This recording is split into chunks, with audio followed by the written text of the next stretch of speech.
Buying a home right now, for a lot of people, doesn't just feel difficult. It feels impossible.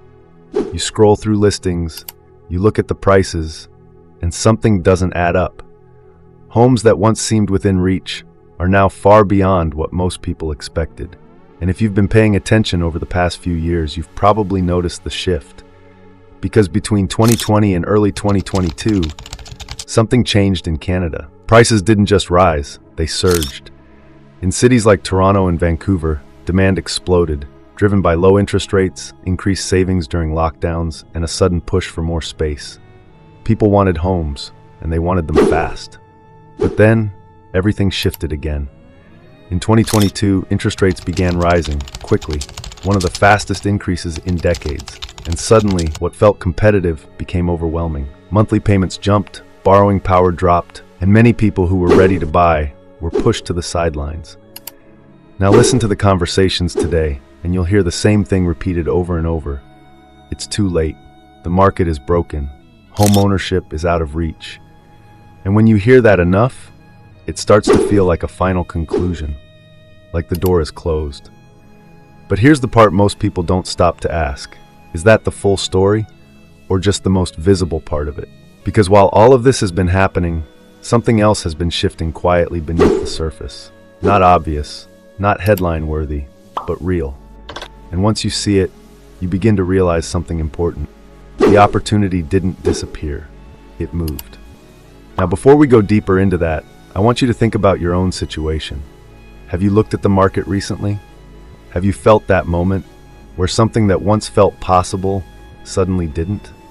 Because you're not alone.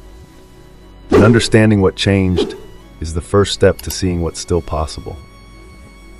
Now let's take a closer look at where this feeling actually comes from, because it didn't happen overnight. Now to really understand why buying a home feels so out of reach today, you have to go back just a few years. Because what happened between 2020 and early 2022 wasn't normal. It was one of the most aggressive housing surges Canada has seen in decades. Interest rates were at historic lows. In fact, during parts of 2020 and 2021, borrowing money was cheaper than many people had ever experienced. At the same time, something else was happening. People were rethinking their lives, working from home, spending more time indoors, reevaluating space, comfort, and what home really meant. And suddenly, demand didn't just increase, it exploded. Homes that once sat on the market for weeks were selling in days, sometimes hours. Multiple offers became the norm. Prices climbed faster than most expected, and for a moment, it felt like the only direction was up. Now imagine watching all of this happen from the outside. You're saving, planning, waiting for the right time. But every month, the goalpost moves further, until eventually, it feels like you've fallen behind. And this is where the emotional weight really begins. Because it's not just about numbers, it's about timing. And timing for many people felt completely out of their control. Now here's where the story takes another turn. Because just as quickly as things heated up, they began to cool. In 2022, the Bank of Canada began raising interest rates to fight inflation. And not slowly, quickly. Over the course of that year, rates increased at one of the fastest paces in modern Canadian history. And with that, everything changed again. Monthly mortgage costs surged. Even if home prices stabilized or dropped slightly in some areas, the cost to borrow became significantly higher. So now, instead of competing buyers driving prices up, you had something different.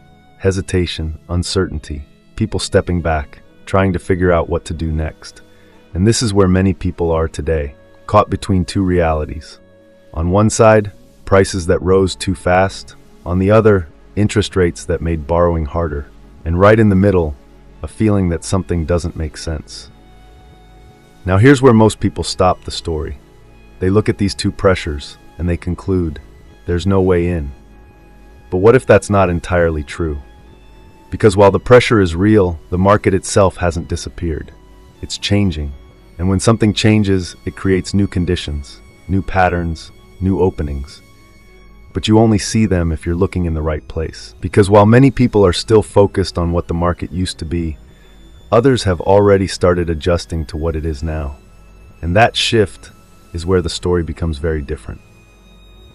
Now, this is the part almost no one talks about, because while most people are still focused on what the market used to be, something else has already started happening, quietly, without headlines, without hype.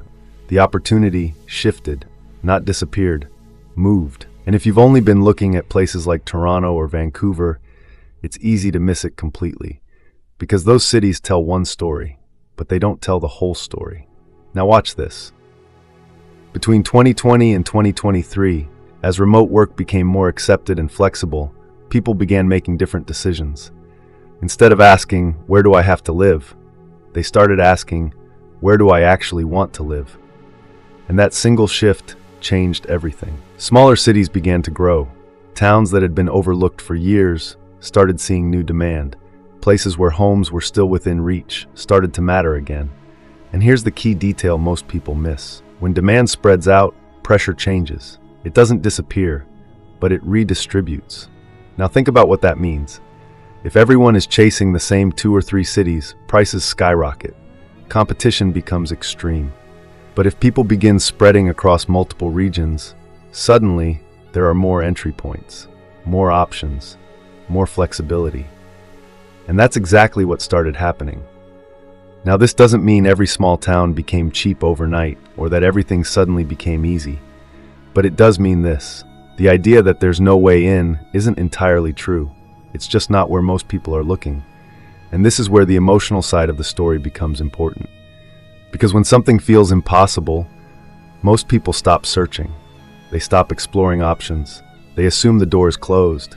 But in reality, the door didn't close. It moved to a different room, and only a few people went looking for it. Now here's where it gets even more interesting, because this shift isn't just happening in Canada. You see similar patterns in parts of the United States as well. People leaving expensive cities, moving toward more affordable regions. But here's where Canada holds a quiet advantage: the balance. Even outside major cities, you still find stable infrastructure, access to healthcare, reliable education systems, which means when people move, they're not sacrificing everything to afford a home. They're adjusting, not abandoning stability. And that difference matters more than most people realize, because it changes the risk. Now, instead of choosing between affordable or livable, many are finding ways to have both. Not perfectly, but realistically. And once that realization sets in, the entire conversation around housing begins to change. Because it's no longer, is it impossible? It becomes, am I looking in the right place? And that question is where opportunity begins again. But we're not done yet. Because even if you find a place that works, there's still one big concern people have. Something that stops many from taking that next step. And it's not just about price. It's about risk. Now this is the part that quietly holds people back, even when they start to see new possibilities. Risk. Because finding a home is one thing, but committing to it, that's something else entirely. You start asking questions like, what if prices drop after I buy? What if rates go even higher? What if I make the wrong move at the wrong time? And in a market that has changed this quickly, those fears are real. They're valid. But here's the part most people don't hear enough. There has never been a perfect time to buy. Not in 2010, not in 2015, not even in the surge of 2020-2021. Every period had its own version of risk. Back then, people worried prices were already too high, or that the market would slow, or that something better might come along. And yet, over time, those who found a way to enter the market carefully, realistically, often benefited from simply being in it. Now, this doesn't mean rushing into a decision. It means understanding something deeper. Housing is not just about timing the market. It's about positioning yourself within it. And that shift in thinking changes everything. Because when you focus only on perfect timing, you wait and wait and wait. But when you focus on positioning, you start asking better questions. Where can I realistically enter? What can I sustain long term? What trade-offs actually make sense for my life? And those questions lead to action. Not perfect action, but informed action. Now let's bring everything together. Yes, prices rose fast between 2020 and 2022. Yes, interest rates increased sharply starting in 2022. Yes, buying a home today feels harder than it did before. All of that is true, but it's not the full story. Because at the same time, the market has been adjusting, people have been adapting, and opportunities have been shifting, not disappearing. And this is where Canada still holds something many places are struggling to maintain, a level of long-term stability.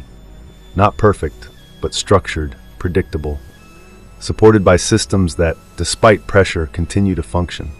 And that matters, because buying a home isn't just about today's price.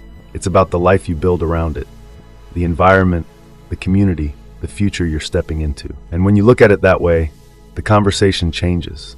From is it impossible to what's still possible if I adjust my approach. Because the truth is, the opportunity didn't vanish. It moved, it evolved, and the people who understand that shift are the ones who begin to move forward again. So now I want to hear from you. Do you feel like buying a home in Canada is still possible, or does it feel completely out of reach right now? Drop your thoughts below, because your perspective might help someone else see this differently. And if you want more breakdowns like this, the kind that go beyond headlines and surface-level thinking, stay with me. Because there's a lot happening right now that most people are still trying to figure out.